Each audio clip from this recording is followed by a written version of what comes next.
Selamat pagi ya, kita bersama lagi dalam ruang bicara yang dibawakan kepada anda tentunya di Bernama TV dan hari ini juga kita masih lagi menumpukan perhatian kepada topik aspirasi keluarga Malaysia 100 hari dan bagi kami ini merupakan topik yang cukup penting sebenarnya, menarik dan sama-sama ingin kita bincangkan dengan tetamu-tetamu yang akan kita bawa dari masa ke semasa ke studio ruang bicara ini untuk bercakap tentang isu ini.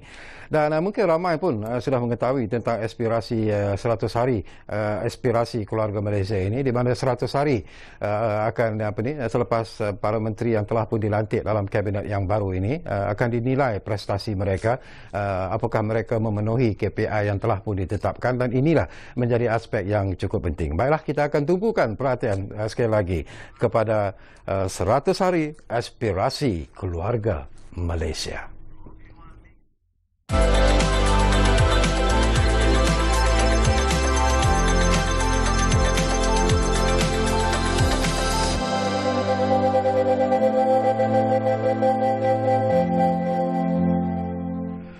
Baiklah, kementerian yang mendapat perhatian kita hari ini di ruang bicara ialah Kementerian Alam Sekitar dan Air. Dan tentunya kita ada tetamu yang cukup istimewa yang sudah pun berada bersama saya di studio ruang bicara ini. Kita ingin mengucapkan selamat datang dan juga jutaan terima kasih kepada Yang Berhormat Datuk Seri Tuan Ibrahim Tuan Man yang merupakan Menteri Alam Sekitar dan Air. Assalamualaikum Datuk Seri. Waalaikumsalam warahmatullahi wabarakatuh. Oh, wow, lama kita tak bersama. Ya.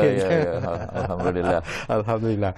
Baik, ini merupakan satu topik yang saya kira cukup penting sebenarnya untuk kita sembang-sembang dan juga kepada penonton-penonton yang sedang bersama kami menyaksikan ruang bicara ini. Barangkali anda juga ingin berkongsi pandangan dan juga pendapat ataupun bertanya apa saja berkaitan dengan Kementerian Alam Sekitar dan Air. Jadi gunakanlah kesempatan ini kerana kita pun dah dapat persetujuan daripada Yang Berhormat Datuk Seri Tuan Ibrahim. Anda boleh memanggil kami di 03 2697-9767 dan juga 0326979768. Ini kesempatan yang baik sebenarnya kepada anda untuk bertanya apa saja berkaitan dengan isu yang kita bincangkan. Baik, Datuk Seri, kita bercakap tentang 100 hari aspirasi keluarga Malaysia. Saya kira bagi Datuk Seri tidak timbul masalah sebenarnya, kerana sebelum ini pun dalam kabinet yang lama pun Datuk Seri memegang jawatan yang sama sebenarnya. Tetapi apakah Datuk Seri setakat ini merasa puas hati dengan prestasi yang telah pun dilakukan oleh ditunjukkan oleh Datuk Seri dan rakan-rakan dalam Kementerian Alam Sekitar dan Air, ataupun masih lagi ada perkara yang ingin dicapai sebenarnya? Ya, terima kasih. Dalamlah malam ni kita dapat bersama. Dulu pun saya pegang, diamanahkan untuk pegang kementerian yang sama. Jadi tukar kerajaan banyak kali ini ya. Tapi alhamdulillah saya diamanahkan oleh Kementerian Alam Sekitar dan Air. Dan saya tengok di segi gerak kerja yang saya buat di peringkat kementerian dengan kesama. Saya sebut dulu dalam satu pertemuan kita yang awal bahawa yang penting dalam konteks kerja ialah bagaimana kita dapat bentuk satu tim bekerja yang cukup baik. Suasana kerja yang seronok, bebanan berat bagaimanapun kita dapat atasi kerana suasana kerja yang kita wujud. Jadi peringkat saya sendiri saya rasa sangat puas hati dengan tim yang ada, sama ada dengan kesama daripada timbalan menteri saya dan seluruh pegawai tinggi di peringkat kementerian. Alhamdulillah. Okey, fokus utama yang ingin dicapai oleh Yang Berhormat Datuk Seri sendirilah bagi tempoh 100 hari aspirasi keluarga Malaysia, dan apakah matlamat ataupun fokus utama itu berjaya dicapai sebenarnya? Baik, bila kita ambil alih kerajaan dan Perdana letakkan sasaran 100 hari kepada semua menteri-menteri kabinet untuk capaikan hasrat tersebut, untuk kita buktikan pada rakyat bahawa dalam tempoh 1 hari ini kita mesti menunjukkan kejayaan masing-masing. Kementerian Alam Sekitar dan Air kita letakkan ada sasaran utama kita, dua aspek utama. Yang pertama sekali kita cuba maksimalkan program-program untuk manfaat direct kepada rakyat. Yang kedua ialah sistem dan peraturan-peraturan yang perlu kita perkukuh dan kita perkasakan. Jadi untuk yang pertama ini kita letak sasaran yang pertama ialah kita nak bangunkan semula. Dulu kita bentuk bila saya diamanahkan untuk pegang Kementerian Alam Sekitar dan Air. Isu yang saya fikir pada waktu itu bagaimana untuk kita dapat bekalkan air pada penduduk yang jauh daripada sistem paipan awam. Mungkin kerana perkampungan dia jauh sikit dan syarikat operator air mungkin tidak mampu untuk menyambung paip-paip itu ke kampung-kampung yang jauh di pendalaman. Jadi bertolak pada situ saya wujudkan satu mekanisme kita namakan wakaf air. Di mana wakaf air ini adalah pendanaan awam, ya, tokoh-tokoh korporat yang ada, yang Allah mewakafkan rezeki mereka, mereka sepakat bantu, dan kita wujudkan kerjasama dengan Yayasan Wakaf Malaysia untuk kita bangunkan kerangka bagaimana supaya kita boleh bekalkan air kepada penduduk yang jauh daripada paip utama ni. Jadi kita letakkan ini sebagai sasaran untuk supaya dia rakyat dapat manfaat secara langsung. Alhamdulillah, untuk 100 hari ini saya letakkan sasaran bagi untuk selesaikan 12 projek utama yang melibatkan hampir 6,262 penduduk yang dapat manfaat. Daripada 12 projek ini, saya beritahu bahawa saya nak 12 projek ini selesai dalam masa 100 hari. Alhamdulillah, dia tercapai. Alhamdulillah. Yang keduanya ialah kita sistem pembentungan kita. Sistem pembentungan kita ni tahun lepas waktu saya diamanahkan, kita berjaya mengambil alih sistem daripada Majari Sinar Berhad di Kelantan. Jadi sekarang ni Majari telah pun diurus oleh IWK. Dan ada 2 lagi badan. Saya letakkan sasaran ini supaya kita berusaha Majlis Bandar Johor Bahru dan Pasir Gudang dapat kita ambil alih supaya seluruh di Semenanjung ni sistem pengurusan pembentungan dapat kita uruskan di bawah IWK. Alhamdulillah, yang ini pun kita letakkan sebagai sasaran dan kita berjaya capai sasaran tersebut. Perjanjian telah pun dibuat dan Alhamdulillah, dengan itu hampir seluruh negara kita IWK yang menguruskan sistem pembentungan. Itu yang kedua. Yang ketiga ialah tentang perubahan iklim lah. Perubahan iklim ni isu yang sangat hangat sekarang ni. Betul. Jadi negara kita belum ada akta perubahan iklim. Dan saya letakkan sasaran bagaimana dalam tempoh 100 hari ini kita mesti siapkan kerangka perundangan. Sebab apa saja yang melibatkan itu kita mesti ada panduan, ada kerangka undang-undang, ada undang-undang yang mengawal. Jadi bila kerana undang-undang tu tak ada lagi, kita perlu wujudkan kerangka, dan saya kata saya nak kerangka ni siap dalam masa 100 hari. Jadi bahagian perubahan iklim, walaupun dalam sibuk COP baru ni 26 di Glasgow dan sebagainya, kita letakkan itu. Alhamdulillah, saya dah buat semakan tadi, dan kita jangka pada hujung bulan ini, dalam 1-2 bulan kita akan sampai sasaran untuk selesaikan kerangka perubahan iklim negara. Kemudian yang keempat, baru-baru ini kalau kita masih ingat, kita ada 2 tragedi besar. Satu di Yan, Kedah, dan satu lagi di Pasir Mas, Kelantan, yang direct melibatkan kesusahan pada rakyat. Tragedi Yan di mana kepala air, Melayu panggil kepala air lah, kepala air turun, yang merosakkan sistem rumah-rumah dan sebagainya, dan kesannya menyebabkan bekalan air juga terganggu, dan sebagainya. Yang ini kita letakkan, saya kata kita mesti cuba selesaikan segera benda-benda yang melibatkan rakyat ni, kesusahan rakyat ni mesti kita pulihkan segera. Jadi Alhamdulillah, kementerian kita peruntukkan 50 juta untuk selesaikan masalah ini.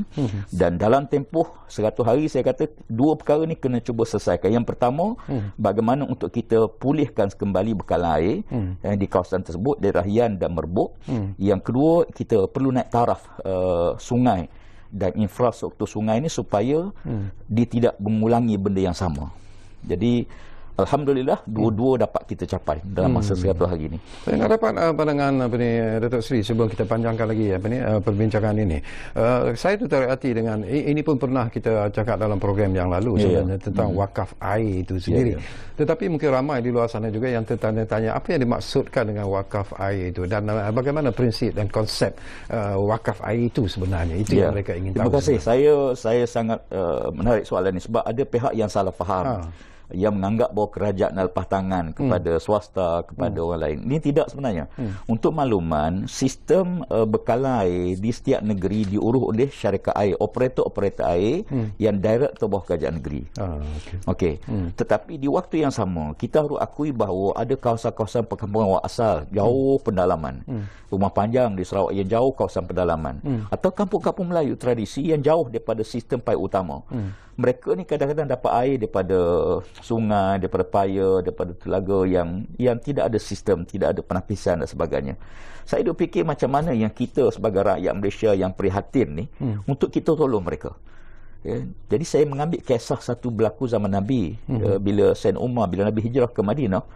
Pada waktu itu Yahudi dia ada satu telaga di Madinah dan dia jual air yang sangat mahal. Jadi Nabi SAW sebut para sahabat, siapa-siapa yang berjaya membebaskan telaga tersebut, maka dia akan dijamin syurga. Jadi Sayyidina Osman bin Affan dia pergi beli telaga tersebut. Lepas dia beli, dia wakafkan. Daripada idea tersebut saya kata, kenapa kita tidak minta sahabat-sahabat kita, tokoh-tokoh korporat dan penyumbang-penyumbang. Malaysia ni orang dermawan ramai. Betul. Kita pakat sumbang untuk tolong mereka yang jauh daripada sistem pihak utama ni. Contohnya kita buat kita boring air, kemudian kita pasang solar, kita letak tangki, kita pasangkan pipe. Setengah-setengah tu kita akui bahawa mereka dapat bekalan daripada air bukit ni. Air ni cantik, cuma sistem tak ada. Jadi kita bekalkan. Untuk makluman, projek wakaf air ni kita limitkan 50,000 saja. Satu projek. Tak boleh lebih daripada 50,000. Kemudian kita tender. Mana-mana kontraktor yang buat, alhamdulillah kita tender.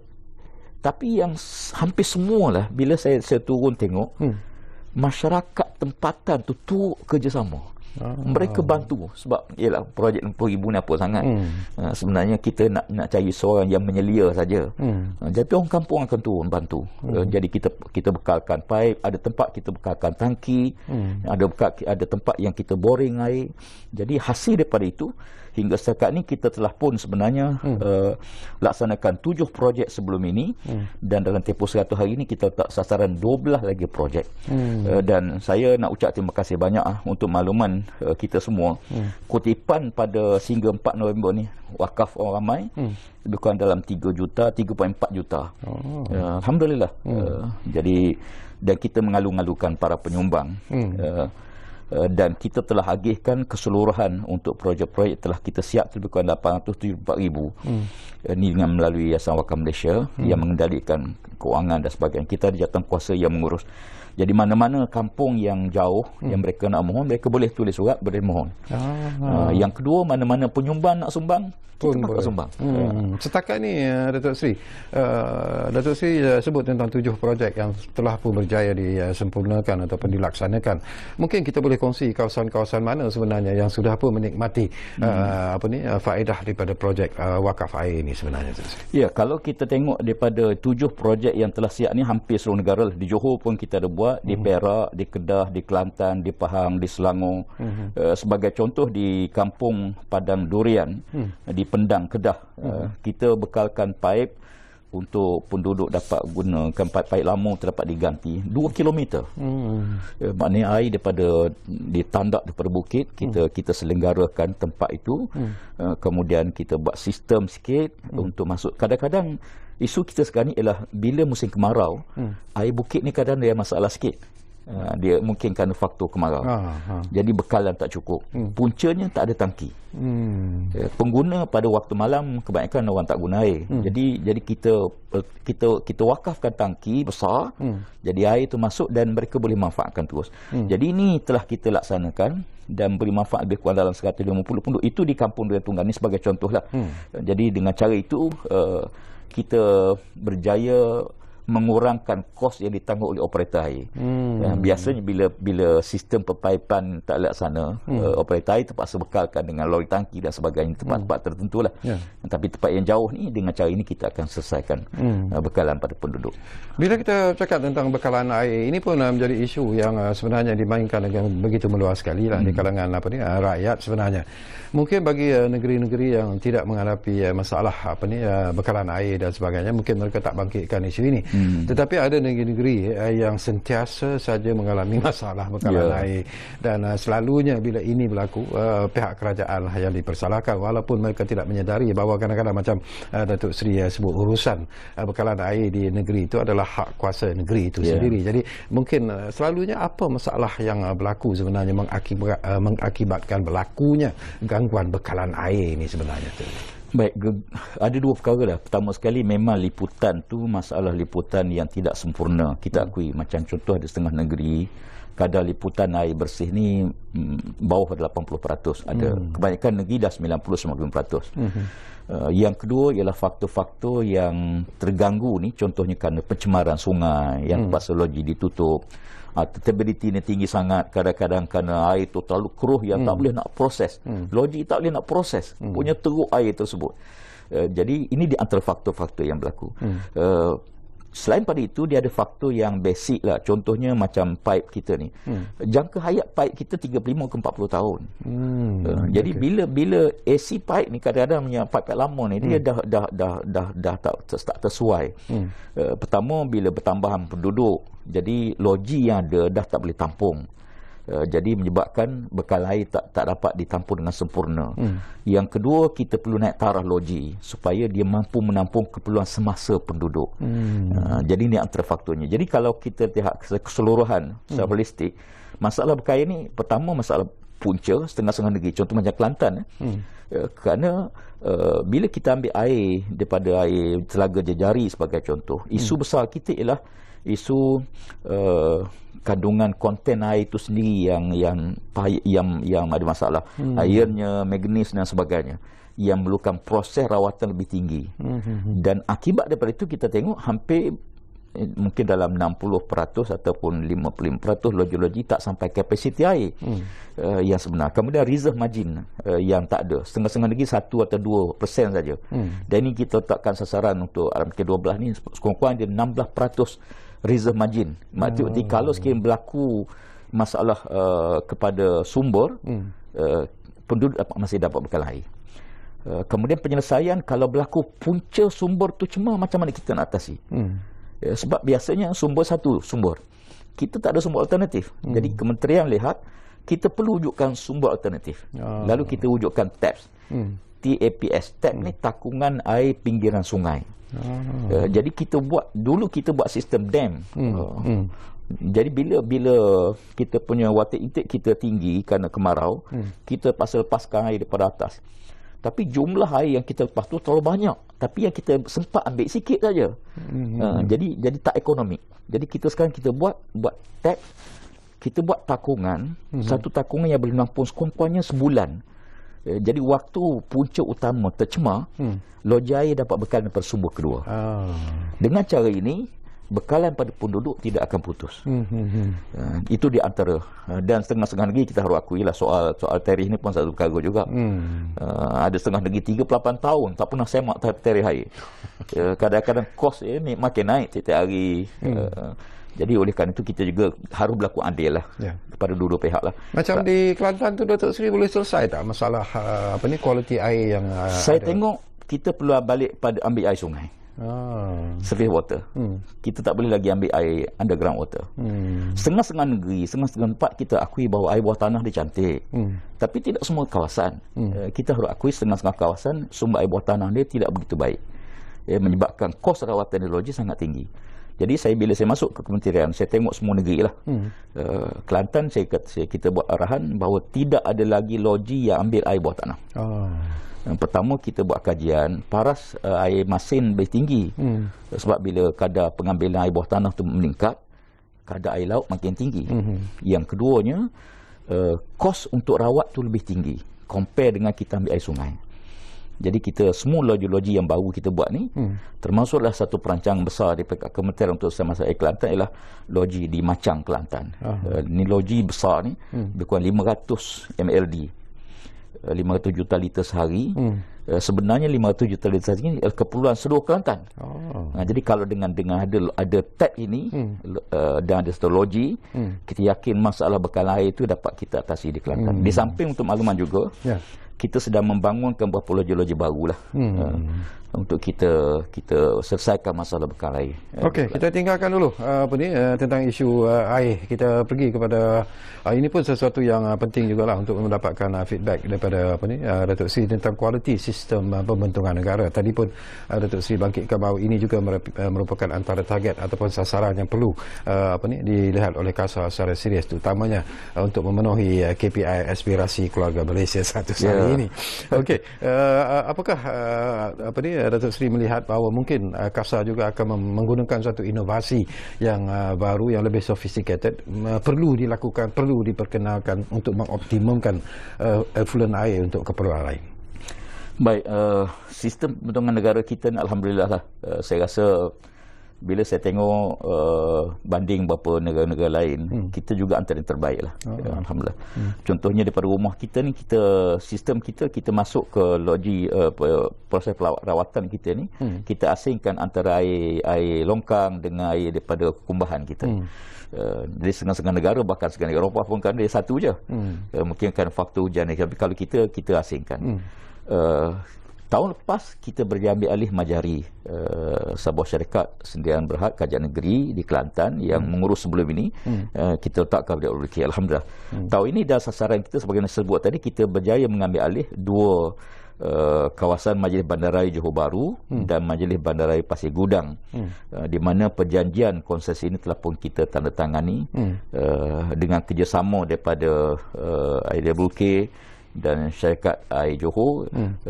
Kita letak sasaran kita, kalau kita ambil alih ni, kita akan menyelenggara berkurang 191 loji rawatan kumbahan dan 147 loji di Majlis Bandaraya Johor Bahru dan 44 di Majlis Bandaraya Pasir Gudang, yang melibatkan PE lebih kurang 1.46 juta penduduk yang terlibat. Okey, sekarang ni bila kita ambil alih kita sistem rawatan air kumbahan kita ni, saya duk fikir kita kos rawat air ni mahal. Dan sayangnya kita discharge ke sungai. Kenapa kita tidak manfaatkan air tersebut? Mungkin kerana kita mewah air. Tapi saya mula melihat bagaimana untuk kita manfaatkan supaya air yang telah kita rawat itu dapat kita proses dan kita hantar untuk kita namakan sebagai air pulih guna. Air yang telah kita rawat, kumbahan kita rawat dah bersih dah. Tapi kita discharge ke sungai. Sekarang ni kementerian melihat bagaimana kita nak manfaatkan. Saya baru ni pergi ke Dubai, kebetulan di Expo Dubai, dan saya bertemu dengan menteri alam sekitar dia dan saya melawat logi dia. Mereka mewajibkan semua PBT ambil air pulih guna ni untuk penyiraman pokok dan sebagainya. Kita di Malaysia, kita siang pokok, air kita minum. Itulah mewah kita. Jadi sekarang ni kita fikir air yang kita dah rawat ini sepatut kita guna. Dan sekarang ni alhamdulillah Kerajaan Selangor dan Melaka, beberapa negeri lain, kita telah pun mengadakan perbincangan dan persetujuan untuk kita hantar yang dah rawat ni ke kilang-kilang industri, bukan untuk makan minum lah. Bukan untuk makan minum. Ni untuk penyejukan dan sebagainya. Daripada mereka ambil air yang mahal, air yang minum, air yang dirawat tu untuk penyejukan, mereka tak, kilang-kilang industri tak perlu pun air macam ni. Macam sebutlah untuk sidang pokok, tak perlu pun air macam ni. Jadi kita manfaatkan air pulih guna. Sasaran kita letak supaya sekurang-kurang 33% air effluent daripada loji rawatan kita dapat kita manfaatkan semula. Sehubungan dengan itu, terima kasihlah banyak kerajaan negeri yang telah membagi sama yang sangat baik pada kementerian. Terutamanya untuk kita pilih tapak untuk kita buat loji rawatan berpusat. Kalau tapak tersebut jauh daripada industri, rugi. Air terpaksa discharge ke sungai. Betul. Jadi kita minta supaya kerajaan negeri, alhamdulillah hingga setakat ini sangat baik, mereka cari tapak untuk loji berpusat ni berhampiran dengan kawasan industri. Berarti kita boleh terus bekalkan kepada kilang. Jadi kalau jauh tu sampai 230 km mungkin tak ekonomik lah. Betul. Itu. Okey, kita difahamkan apa ni Datuk Seri, kita dah pun ada pemanggil sekarang ini, kebetulan dari Kelantan juga. Ramza dari Kelantan difahamkan sudah pun ada di talian kita sekarang ini. Assalamualaikum Ramza. Assalamualaikum. Waalaikumsalam. Ya. Ustaz Datuk Seri Tuan Ibrahim. Ya. Saya ingin mengemukakan ayat daripada Suratul Al-Anbiya ayat 30. Wa ja'alna minal ma'i kulli syai'in hayy. Ya. Dan kami dari air itu untuk setiap yang hidup. Apa mendapat maksud ayat itu, saya dapat rasa mana setiap setiap manusia, binatang dan kemudian perlukan air. Betul mana manusia tu betul-betul penting air. Jadi tanya hatta tanggungjawab Allah bagi pada Datuk Seri Tuan Ibrahim untuk menjaga banyak air. Okey. Jadi air itu penting. mana setiap perkara air. Betul. Betul. Datuk Seri setuju. Okey. Sangat setuju. Baik. Makna adil. Faham soalan. Ya. Okey, baik. Ada lagi soalan? Air tu boleh ulas Datuk Seri. Betul. okey. Yang mana Sikitlah. setiap yang hidup tu perlu air. Betul. Okey. Baik. Okey, minta. Baik, terima kasih. Terima kasih Ramza dari Kelantan.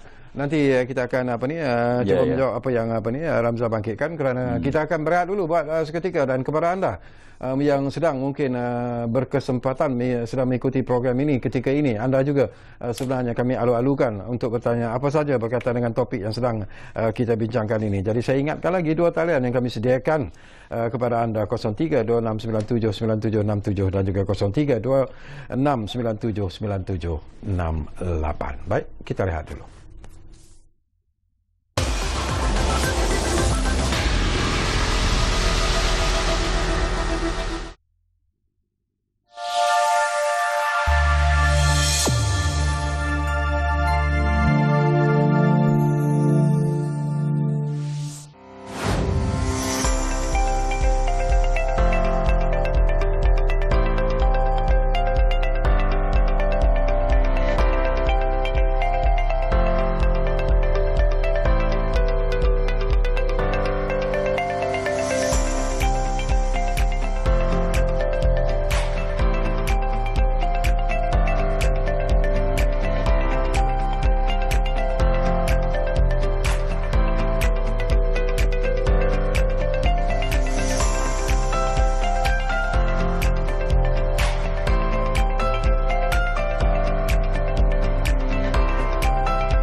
Menteri Alam Sekitar Yang Berhormat Datuk Seri Tuan Ibrahim bin Tuan Man, Timbalan Menteri Yang Berhormat Datuk Dr. Mansur bin Osman.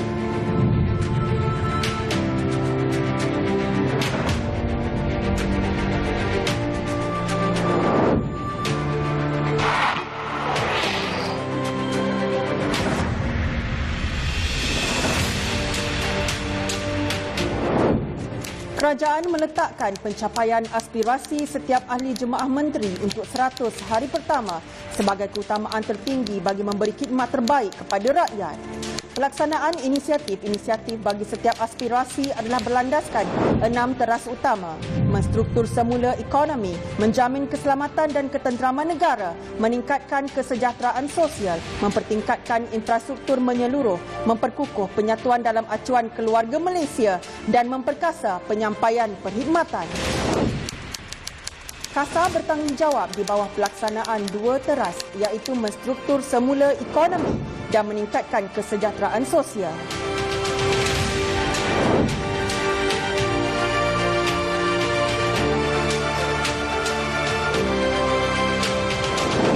Pembiayaan alternatif wakaf air projek perkhidmatan bekalan air keluarga Malaysia melibatkan 12 projek, iaitu 849 buah rumah bersamaan dengan 6,262 orang penduduk bagi meningkatkan sumber air alternatif dengan kos penyelenggaraan rendah dan selamat.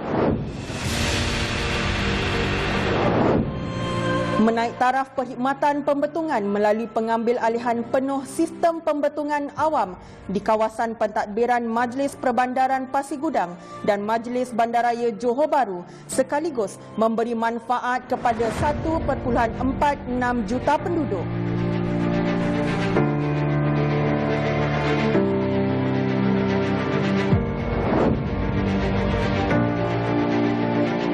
Firman Allah Ta'ala, Zahar al-fasad fil barri wal bahri bima kasabat aydin nas.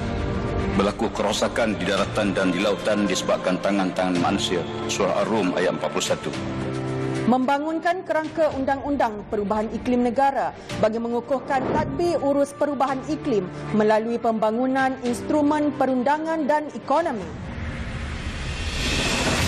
Mengambil kira impak perubahan iklim dan cabaran dibawa oleh pandemik COVID-19 yang melanda seluruh dunia, Malaysia mengiktiraf kepentingan pemulihan pasca pandemik melalui pemulihan hijau.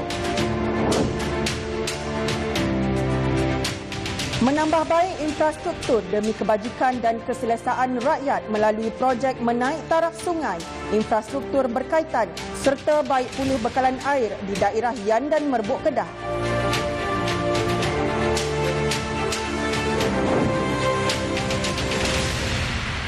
Memastikan keselamatan penduduk dilindungi daripada ancaman hakisan tebing sungai melalui projek penstabilan tebing Sungai Kelantan di Kampung Pohon Celagi.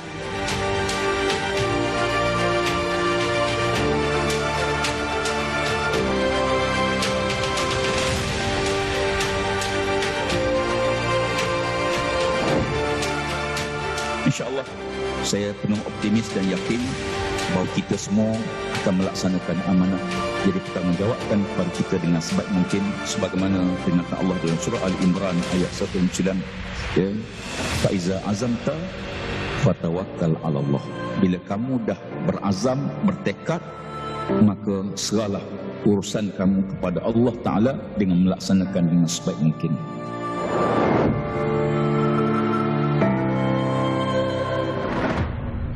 Baiklah, kita kembali semula ke ruang bicara ini. Pencapaian yang kita anggap sebagai sesuatu yang cukup hebat dan menarik sebenarnya yang telah pun dicatatkan oleh Kementerian Alam Sekitar dan Air setakat ini. Tetapi masih lagi ada cabaran yang perlu dihadapi oleh KASA sebenarnya dalam memenuhi hasrat dan juga cita-cita negara dan juga rakyat keseluruhannya. Baik, kita kembali semula kepada Yang Berhormat Datuk Seri Tuan Ibrahim Tuan Man. Mungkin secara ringkasnya YB ataupun Datuk Seri ingin respon dulu secara ringkas kepada apa yang disebut oleh Ramza, pemanggil kita dari Kelantan tadi. Terima kasih. Saudara Ramza memetik surat ayat Quran, waja'alna minal ma'i kulli syai'in hayy. Allah jadikan semua hidup ni pada air. Ya. Berarti seluruh sistem kehidupan ni memang punca pada air. Ya. Manusia ke binatang ke pokok ke bergantung pada air. Bahkan bila saya duduk di Kementerian Alam Sekitar dan saya sebut bahawa kalau kita nak urus alam sekitar, elemen yang paling penting ialah elemen air. Jadi bila letakkan sektor air bawah alam sekitar, saya fikir ini suatu keselarasan lah, penyepaduan di mana asas hidup itu mesti pada air. Kita urus air kita sebaik mungkin. InsyaAllah alam sekitar kita akan lebih baik. Jadi konsep dia begitulah pada ayat tadi. Dan itu sebenarnya apa yang ingin disampaikan. Apa yang Allah tak sebut tadi. Baik, kita nak sentuh juga tentang sesuatu yang Datuk Seri sebut di awal tadi lah. Ini juga menjadi antara matlamat yang ingin dicapai oleh Kementerian Alam Sekitar dan Air, iaitu tentang perubahan iklim itu sendiri dan apa yang perlu dilakukan dan tindakan yang perlu diambil secara serius, terutamanya dalam adaptasi dan juga memitigasi kesan perubahan iklim di Malaysia. Kita ada target yang ditetapkan dan mungkin apa yang perlu dilakukan oleh KASA sekarang ni. Okey, terima kasih. Saya fikir isu alam sekitar ni atau khususnya isu pemanasan global menjadi satu isu yang dibicarakan hampir seluruh dunia. Dunia mula melihat tentang peningkatan kadar kepanasan suhu dunia dan cuba mitigasi supaya dia tidak mencapai tahap 1.5 darjah Celsius menjelang tahun 2050. Dan kalau ini berlaku, implikasi sangat besar pada dunia seluruhnya. Sama ada berlaku perubahan iklim yang ekstrim, dan yang paling dibimbangi ialah berlakunya kecairan ais di kutub yang menyebabkan parah air laut akan meningkat. peningkatan para air laut ini menyebabkan, saya fikir, ratusan bandar-bandar, bahkan ada negara pun akan tenggelam. Jadi sehubungan dengan itu, seluruh dunia sepakat duduk. Baru ni di persidangan COP di Glasgow, 50,000 yang hadir. 126 buah negara yang masing-masing bagi komitmen, termasuklah negara kita Malaysia. So, ucap terima kasih banyak pada Yang Berhormat Perdana Menteri bila Perdana Menteri telah pun letakkan sasaran sifar bersih kita di Malaysia seawal 2050. Bermakna kita bersama-sama dengan negara dunia untuk turut membantu ke arah bersih sifar pelepasan gas rumah kaca kita. Jadi oleh kerana itu, dalam konteks kementerian kita sebagai focal point kepada urusan ini, kementerian melihat ada berapa banyak perkara yang perlu kita urus. Yang pertama sekali ialah sasaran 100 hari yang Kasal letak ialah untuk kita membangunkan kerangka undang-undang perubahan iklim. Sebab kita perlu ada akta perubahan iklim. Sebab dia melibatkan banyak perkara. Kemudian sehubungan dengan itu, sasaran kita ialah kita wujudkan kerangka ini sebelum kita gubal peraturan-peraturan undang-undang yang berkaitan dengan dia melibatkan termasuklah soal bagaimana kita nak berurus niaga karbon, berapa harga carbon pricing kita kena wujudkan kita punya inventory karbon kita berapa banyak dan sebagainya. Dan komitmen kita negara kepada UNFCCC, Badan Antarabangsa yang mengawal selia tentang perubahan iklim. Selain pada itu, kita juga dalam persidangan baru-baru ini, kita telah komit untuk beberapa perkara. Yang pertama, kita dah setuju untuk negara mengurangkan pelepasan gas rumah kaca atau greenhouse gas ni melalui NDC yang telah dikemas kini, iaitu 40% daripada sasaran kita. Yang kedua, kita letak sasaran seawal 2050 Malaysia akan net zero. Maksudnya, berapa pelepasan karbon yang kita buat dan macam mana kita nak ekstrak karbon tersebut. Alhamdulillah Tuhan bagi Malaysia ni hutan kita banyak, 50%. Itu hutan. Kadang kalau kita tengok yang hijau lagi banyaklah. Jadi kerajaan telah pun ambil inisiatif untuk semua bergerak ke arah itu. Iaitu melestarikan urusan ni, termasuk dah dengan kesama beberapa pihak. Antaranya ialah kita buat mitigasi perubahan iklim ni dalam sektor tenaga, sektor pengangkutan, sektor sisa. Sisa ni kita perlu urus supaya dia tidak menjadi pemangkin kepada peningkatan karbon kita. Dan ini kita sektor sisa, sektor perhutanan. Alhamdulillah Perdana Menteri telah mengumumkan untuk tanam 1 juta pokok. Ini satu inisiatif yang sangat hebat dan sangat baik dalam usaha kita untuk menangani perubahan iklim. Dan sistem perbandaran kita, untuk makluman, kerajaan menyediakan 35 juta kepada PBT untuk bergerak ke arah kelestarian hijau, sama ada tukar lampu daripada lampu LED, penyematan tenaga, penyematan air, dan menghijaukan kawasan supaya kawasan-kawasan bandar yang menjadi antara sektor yang banyak, terutama daripada kenderaan lah. Dan kerajaan pun tak sasaran untuk dapatkan kenderaan elektrik, bateri yang akan datang. Dan ini di antara usaha-usaha yang telah pun kita buat. Di samping itu, kita juga baru ni dalam persidangan di COP sebagai contoh, kita telah pun menandatangani 2 deklarasi. Satu deklarasi tentang metan, gas metana. Yang kedua ialah tentang hutan dan guna tanah.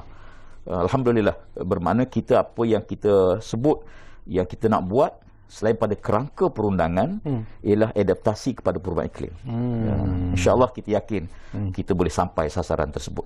Baik, apa ni Datuk Seri, kita ada seorang lagi pemanggil di talian kita sekarang ini, Encik Mazlan dari Kedah, sudah pun ada di talian kami. Assalamualaikum Mazlan. Saya nak tanya Datuk Seri sikit. Agak-agak kerajaan yang baru ni, agak jangan air Selangor tu, air Kuala Lumpur kami selalu tak ada air. Kadang-kadang sesara buat tak ada air. Tak ada air sesara buatnya. Kalau boleh kerajaan baru ni tolong sikit. Kalau pipe tu lama ganti baru. Sebab apa, tak ada air memang sesara macam nak gila. Tak ada air ni.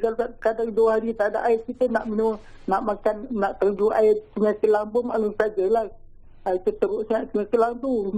Dengan kotor ngapa, harap-harap kerajaan baru tolonglah, jangan sebulan ada air, sekejap tak ada air, sekejap ada air. Selangor pun semua begitu selalu ni. Dah dari kerajaan dulu hingga sekarang pun, harap-harap kerajaan sekarang ni tolong sikit, itu je. kalau pipe yang lama ganti baru semua. Bagi kemudahan untuk rakyat, prihatin rakyat. Ini kerajaan prihatin, tolong sikit tu lah. Okey. Terima kasih. Faham. Terima kasih banyak-banyak. Apa ni Mazlan, menarik juga. Walaupun tadi kata dari Kedah tapi dia membawa Selangor. Mungkin dia tinggal di Selangor. Mungkin tinggal di Selangor. Asal dari Kedah. Okey. Saya tengok dululah tahun lepas ada kata beberapa kes yang kejadian kebetulan berturut-turut isu pencemaran loji. Dan pencemaran loji ni isu air ada dua. Satu, kita bagi notis dulu, notis awal. Contohnya ada pipe yang terpaksa kita tukar. Jadi loji terpaksa tutup. Jadi bekal air tak dapat pada penduduk. Jadi ini bagi notis. Jadi kita kena concern lah bila operator air bagi notis, penduduk mesti buat simpan air dengan jumlah yang betul. Contohnya air tak ada daripada pukul 8 pagi ataupun pukul 12 tengah hari. Contoh ataupun sampai 5 petang. Jadi bergantung pada kerosakan. Proses menukar paip ni dan menukar alat-alat yang rosak ni sebenarnya menyebabkan gangguan bekan air. Yang kedua ialah tanpa notis. Yang ini yang agak menduka citakan. Contohnya dia berlaku tiba-tiba. Contohnya berlaku pencemaran bau kepada loji-loji air. Bila air daripada sungai, saya pernah turun daripada malam sampai pukul 1 pagi, turun bersama dengan pegawai nak cek tentang berlaku pencemaran air, pencemaran bau. Bila saya sampai kat loji, baunya cukup kuat. Jadi kita kena cari di mana punca ni. Selagi punca tu tak dikeluarkan, selagi itulah air tak boleh ambil. Jadi kita cari. Saya sampai cari daripada jauh sampai ke Negeri Sembilan. Sebab sungai kita panjang, nak cari punca. Jadi oleh kerana itu gangguan tanpa notis ni menyebabkan penduduk sebagaimana disebut oleh Saudara Mazlan lah sangat terseksa lah sebab tanpa notis.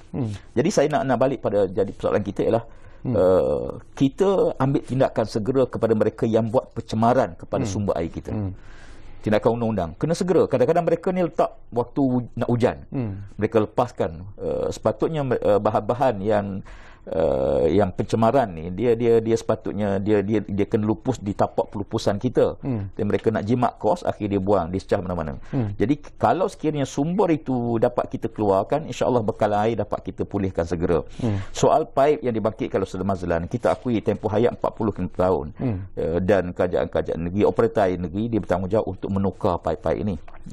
Sebab kos paip ni agak besar, 3 bilion, 4 bilion satu negeri. Betul. Dan oleh kerana itu kita tukar peringkat-peringkat. Dan insya-Allah saya tengok tahun ni tak banyaklah gangguan-gangguan berlaku.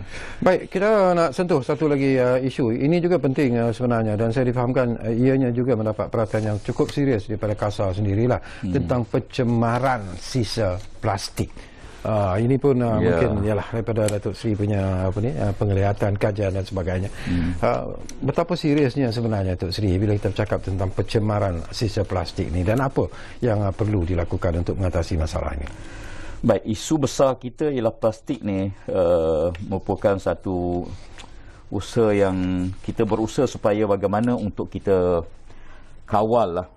Kita tahu bahawa plastik kita ni perlu diurus dengan cermat. Pertama, kerajaan kita tidak benarkan plastik-plastik yang botol-botol plastik ni. Ni saya pegang botol plastik. Saya nak ucap tahniah. Kabinet telah buat keputusan bahawa mesyuarat kabinet, mesyuarat Dewan Menteri Besar, kita tidak lagi menggunakan botol plastik. Kita nak kurangkan penggunaan single use plastik ni, plastik sekali guna ni. Dan termasuk juga kadang-kadang bila kita pergi pasar raya, kita dicah 20 sen satu plastik kan. Itu plastik bag tu. Di setengah negeri RM1 satu plastik bag. Tujuannya kita nak kurangkan sama ada kita. Jadi soalnya bagaimana urus. Jadi untuk makluman, kita Malaysia Plastic Sustainable Roadmap ni kita ada bangunkan satu mekanisme menjelang tahun 2030 supaya kita dapat tidak ada lagi single use plastik dapat di negara kita. Dan mana-mana plastik yang dikeluarkan, kita bincang dengan pengeluar, dia juga bertanggungjawab untuk collect balik plastik tersebut untuk kita recycle balik. Jadi bila kita dapat recycle balik, kita manfaatkan balik supaya plastik-plastik dapat kita kurangkan penggunaan plastik. Jadi sekarang ni kita banyak untuk makluman, lautan kita pun cemar dengan plastik. Kalau tengok sepanjang pantai kita penuh dengan plastik sebab plastik dia tak boleh reput. Dia ambil masa yang panjang. Dan setengah-setengah banjir kilat ni pun punca pada plastik. Jadi oleh kerana itu plastik kena urus dengan baik. Jadi kesempatan inilah saudara Gawi, kita nak seru pada semua pihak lah supaya mekanisme pengurusan penggunaan plastik di rumah kita masing-masing itu dapat kita manage betul-betul lah. Kadang-kadang jangan kita buang rata-rata, nanti dia sangkut pada longkang, bila mari air, banjir, hujan, dah itulah puncanya. Kadang-kadang kita bila rumah kita longkang tak mengalir, cuba kita pusing rumah kita tu. Pusing tengok rupanya satu plastik sangkut pada longkang kita. Kita angkat plastik tersebut, terus jalan air. Jadi maknanya plastik ni kita nak halang sepenuhnya, ini ialah costly lah. Sebab plastik masih murah. Tapi alhamdulillah hasil daripada itu kita nak bangunkan satu roadmap supaya dapat kita semula penggunaan plastik ni, dan kita dapat bangunkan supaya jangka hayat kelestarian alam kita dapat kita jaga. Saya juga selalu bila kita berjalan di pantai tengok kan kambing-kambing yang kurus tu biasa makan plastik lah tu. Tapi macam mana sebenarnya Tok Sri nak memberi kesedaran lah kepada rakyat kita sendirilah. Memanglah kadang-kadang nak mengubah sikap, nak mengubah perangai itu bukan senang Tok Sri. Betul. Sebab tu saya fikir kita perlu bermula daripada rumah lah. Kita didik anak-anak kita supaya memahami plastik ni pun kalau sekiranya tak diurus dengan baik, dia memudaratkan alam sekitar. Dan mudaratkan bila alam sekitar yang mudarat, kita lah jadi bangsanya. Jadi oleh kerana itu kita kena didik. Pertama, pengurusan pembuangan sampah yang teratur, pengasingan dapat dibuat. Dan insya-Allah kalau ini dapat kita didik daripada kecil, kita kena tegur anak kita bila dibuang sampah berkata-kata. Tegur terus. Kutip balik, ambil balik. Daripada kereta setengah-setengah tu buka cermin, campak je. Baru ni ada satu kes, dia campak satu daripada jambatan, campak ke bawah. Jadi viral. Jadi rupanya dia kata dia ada sakit, dia pergi jumpa Tok Bomo suruh buang kat sungai. Ni pun Tok Bomo ni pun satu. Saya fikir jangan jadikan sungai kita tempat pembuangan. Betul. Baik, ini nak kembali semula daripada isu yang Tok Sri bangkit tadi lah. Ini pun banyak juga dimainkan di media-media terutamanya. Ya, ini apa yang berlaku, insiden yang berlaku di Yan dan juga Kuala Muda, iaitu tentang dipanggil apa tadi, kepala air. Ada juga pandangan pendapat juga ingin tahu sebenarnya Tok Sri, apa yang boleh dilakukan oleh KASA barangkali lah, supaya mungkin yalah kalau nak menahan ataupun untuk menyekat insiden itu berlaku adalah sesuatu yang mungkin agak sukar, tetapi untuk memberi amaran awal kepada penduduk sekitar bahawa mungkin akan berlaku kepala air dan sebagainya, apa yang boleh KASA bantu dan lakukan? Saya bawa perbincangan di pihak kementerian untuk kita ada amaran awal, mungkin pasang siren ke apa sebagainya, di kawasan-kawasan yang menjadi rekreasi lah. Anak-anak berkelah tengah mandi, tiba-tiba kepala air.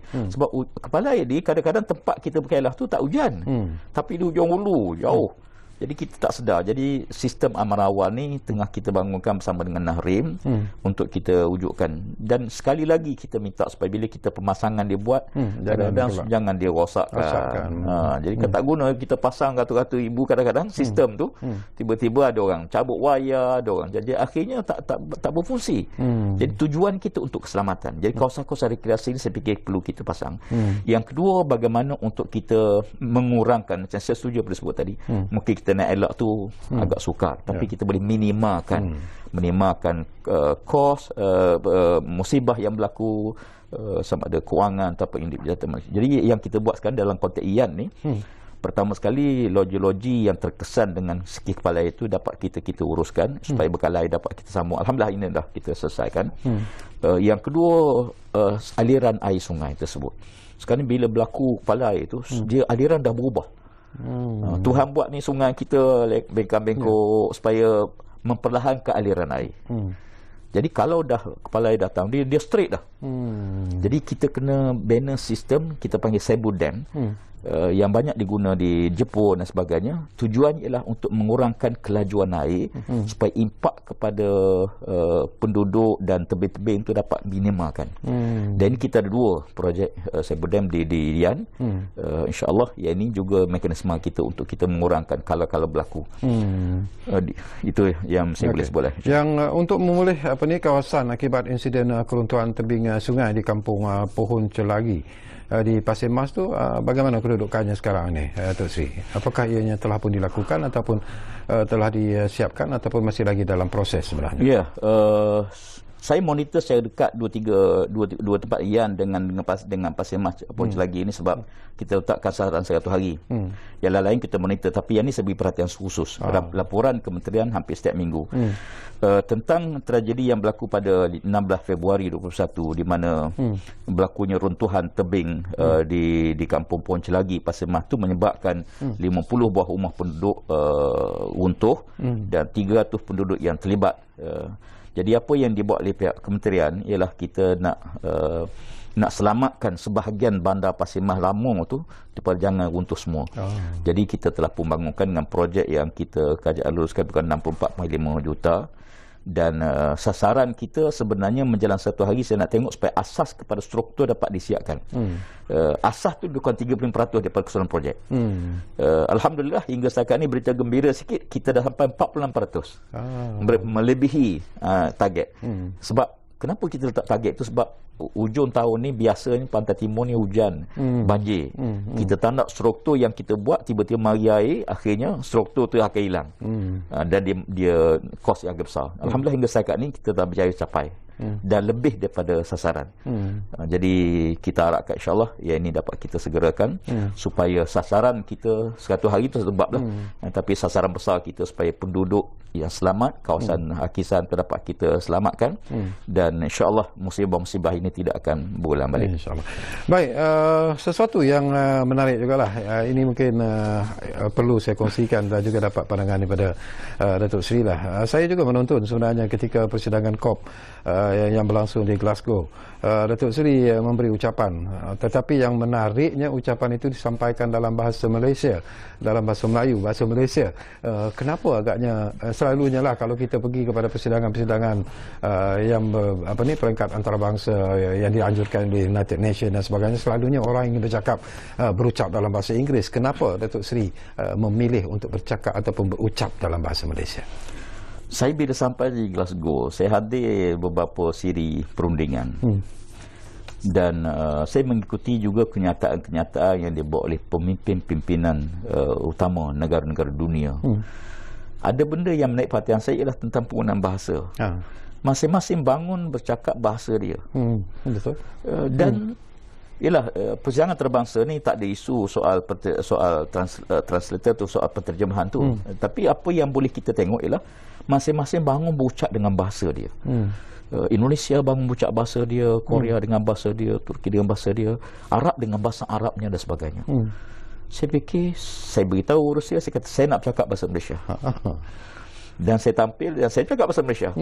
Saya ucap terima kasihlah, respon rakyat kita sangat baguslah. Walaupun saya fikir lepas ni aku kena kutuk dah ni. Kan biasalah, tukang kutuk kan ramai. Saya dah fikir, tapi alhamdulillah respon sangat positif. Saya rasa bahkan kabinet pun terima kasih pada Yang Amat Perdana Menteri yang bagi respon yang juga positif. Dan semalam saya jumpa dengan beberapa tokoh-tokoh bahasa kita yang beri pandangan yang positif. Saya fikir kita bahasa Melayu adalah bahasa kelima yang digunakan meluas. Malaysia, Indonesia, Brunei, kan penggunaan kita ramai, dan kita seharusnya menjadikan bahasa Melayu ini bahasa lingua franca. Dan kita dah terjemahkan beribu buah buku dalam bahasa Inggeris ke dalam bahasa Melayu. Supaya bahasa kita di bahasa akademik. Termasuk undang-undang diterjemahkan, termasuk juga bahagian perubatan ada diterjemahkan. Saya fikir sampai waktunya kita harus rasa bangga dengan bahasa kita sendiri. Biasa disebut bahasa jiwa bangsa. Bahasa jiwa bangsa. Okey, kita di penghujung sebenarnya, Datuk Seri. Ada masa lebih kurang 2 minit saja lagi. Jadi kita bercakap tentang aspirasi keluarga Malaysia 100 hari. Jadi janji Datuk Seri mewakili Kementerian Alam Sekitar dan Air. Apakah Datuk Seri merasa yakin bahawa segala apa yang telah pun dirancangkan dalam masa 100 hari itu telah pun berjaya sebenarnya dilaksanakan, tetapi masih lagi ada cabaran-cabaran yang perlu dilaksana dan disempurnakan selepas 100 hari ini. Dan itu merupakan cabaran yang hebat, tapi jaminan dan juga janji daripada Datuk Seri bahawa ianya akan terlaksana seperti apa yang kita idamkan sebenarnya. Silakan Datuk Seri. Terima kasih. Bila Perdana Menteri letakkan kepada satu sasaran 100 hari kepada seluruh anggota kabinet, aspirasi keluarga Malaysia, mesti dicapai. Pada waktu itu saya dah tekad bahawa kita mesti buktikan bahawa KASA mampu melaksanakan tanggungjawab tersebut. Jadi waktu kita senarai, kita banyak benda yang kita nak buat. Saya kata tak apa. Yang penting kita jangan letak yang mudah-mudah yang tentu kita boleh. Kita kena letak sebagai satu cabaran untuk kita dapatkan.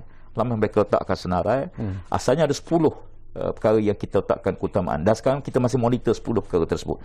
Selain daripada apa yang sebut ini, kita sebenarnya kita masih lagi cabaran masih besar di depan kita. Isu perubahan iklim saya fikir sangat besar. Betul. Yang semua kita kena laksana. Tapi yang paling penting ialah bagaimana tim kita bekerja. Saya ucap terima kasih banyaklah pada semua timbalan saya, Datuk KSU dan seluruh ketua-ketua pegawai perkanan kementerian yang tungkuh lumus menjayakan setiap agensi itu kita ambil supaya semua ambil bahagian dalam menjayakan agenda 100 hari aspirasi keluarga Malaysia. Baik, terima kasih banyak-banyak kepada Yang Berhormat Datuk Seri Tuan Ibrahim Tuan Man, Menteri Alam Sekitar dan Air, kerana sudi bersama kita di ruang bicara ini. Dan saya percaya bahawa mungkin dari masa-masa yang akan datang kita akan terus membawa Yang Berhormat Datuk Seri untuk berkongsi pandangan dan juga pendapat berkaitan dengan apa yang terus dilakukan oleh KASA. Dan kita juga ingin mengucapkan jutaan terima kasih kepada anda yang menumpukan perhatian bersama kami di ruang bicara ini. Dan jangan lupa harus diingatkan lagi kepada anda bahawa kita masih lagi menghadapi